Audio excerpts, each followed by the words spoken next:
Imaginez un instant un homme dont le nom résonne à travers les siècles, un guide spirituel, un leader de nation, mais aussi un époux dont la tendresse, la justice et l'humilité dans son foyer continuent d'émerveiller le monde.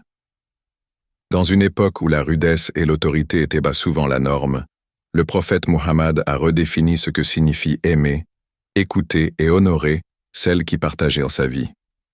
Et si je vous disais que ses gestes, ses paroles et son attitude envers ses épouses pourraient bouleverser votre vision de l'amour et du mariage, vous inspirant à construire un foyer empreint de miséricorde et de lumière.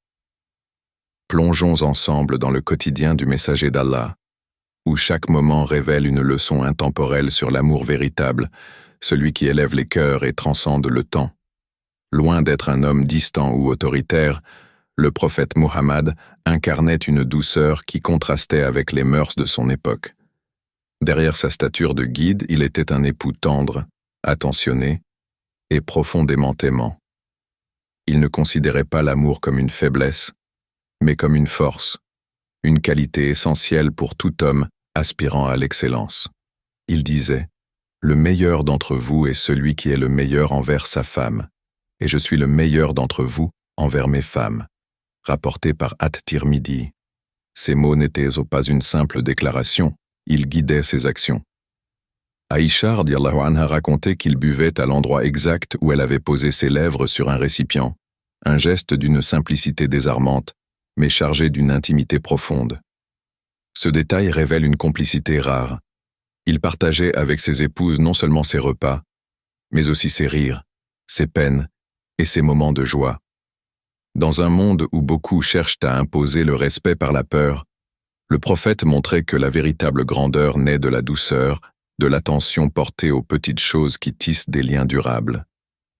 Cette douceur se prolongeait dans sa manière de gérer les relations avec ses multiples épouses, une tâche complexe dans une société où la polygamie était courante.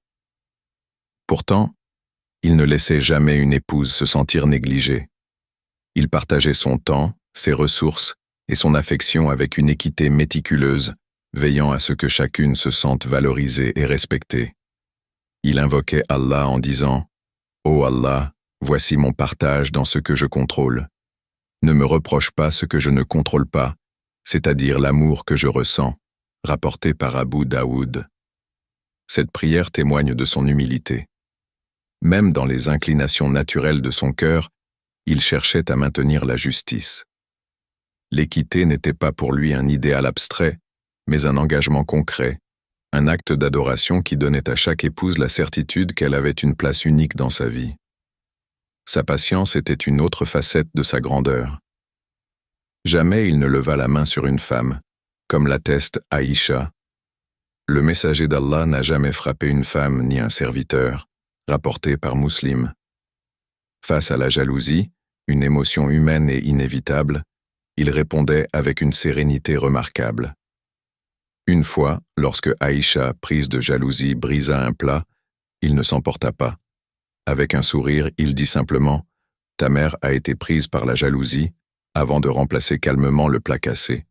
Imaginez cela, un homme chargé de guider une nation, confronté à des responsabilités colossales, faisant preuve d'une telle retenue dans un moment de tension domestique. Cette patience silencieuse révèle une force intérieure, celle d'un homme qui savait que la véritable autorité s'exprime dans la maîtrise de soi et la bienveillance. Cette bienveillance se manifestait aussi dans sa capacité à écouter véritablement. Le prophète ne se contentait pas d'entendre, il accordait une attention sincère et respectueuse. Aïcha raconte qu'un jour elle lui narra une longue histoire ancienne, et il l'écouta patiemment, sans l'interrompre, jusqu'à ce qu'elle ait fini, avant de répondre avec douceur. Lors du traité de Hudaybiyah, un moment critique pour la communauté musulmane, c'est Salama radhiyallahu anha qui proposa une solution pour apaiser les tensions parmi les compagnons. Le prophète suivit son conseil, démontrant que l'amour véritable passe par une écoute active, où les idées et les sentiments d'une femme sont non seulement entendus, mais valorisés.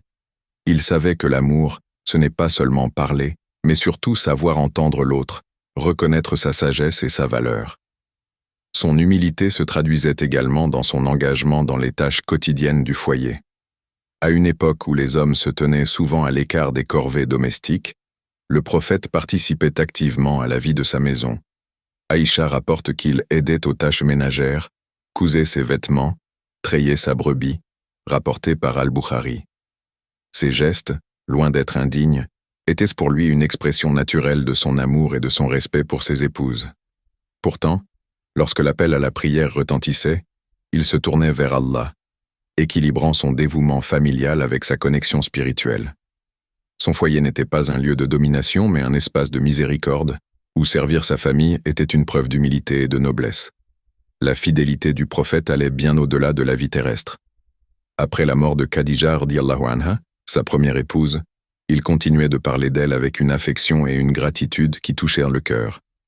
Aïcha confiait « Jamais je n'ai été plus jalouse d'une femme que de Khadija, bien qu'elle fût morte avant mon mariage avec le prophète, car il parlait souvent d'elle. Il envoyait des cadeaux à ses amis, honorant sa mémoire et les liens qu'elle avait tissés. Cet amour, qui transcendait la mort, reposait sur la loyauté et la reconnaissance, bien plus que sur la passion éphémère.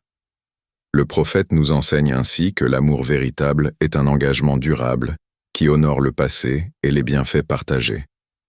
Au-delà de l'amour et de la tendresse, le prophète jouait un rôle d'éducateur spirituel pour ses épouses. Il ne se contentait pas de les aimer, il les guidait vers une élévation morale et spirituelle, les encourageant à réciter le Coran, à prier la nuit et à aspirer au paradis. À Aïcha, il disait « Sois douce, car Allah aime la douceur en toutes choses ». Grâce à son enseignement, ses épouses devinrent des figures majeures de l'islam, des savantes, des narratrices de hadith, des modèles pour les femmes à travers les âges. Ils ne formaient pas seulement des épouses, mais des héritières de la lumière divine, dont l'héritage continue d'éclairer la communauté musulmane. Le prophète Muhammad n'était pas seulement un guide pour les prières ou les batailles, il était un modèle de vie conjugale, prouvant que l'amour, la justice et la patience sont les piliers d'un foyer harmonieux. Le Coran l'exhorte et comporte-toi convenablement avec elle. 4.19. Si chaque homme s'inspirait de la manière dont le prophète traitait ses épouses, avec miséricorde, écoute et respect, nos foyers pourraient devenir des reflets des jardins du paradis dès ici-bas. Son exemple est une invitation à faire de l'amour une adoration, de la douceur une force, et de la justice une quête quotidienne, pour bâtir des relations qui honorent à la fois l'humain et le divin, des relations qui, comme son héritage, traversent le temps et élèvent les âmes. Rejoignez dès maintenant notre chaîne YouTube Les Secrets de l'Islam, un espace dédié à la découverte, à la réflexion et à l'enrichissement spirituel. Chaque semaine, nous vous proposons des vidéos inspirantes qui explorent la beauté, la sagesse et la profondeur de l'islam à travers ses enseignements, son histoire et ses valeurs universelles. Que vous soyez en quête de connaissances, de sérénité intérieure ou simplement curieux d'en apprendre davantage, cette chaîne est faite pour vous. Abonnez-vous pour ne rien manquer, aimez nos vidéos pour soutenir le partage du savoir et partagez-les autour de vous afin de contribuer à la diffusion de la lumière et de la sagesse de l'islam. Ensemble, faisons rayonner la foi, la connaissance et la paix.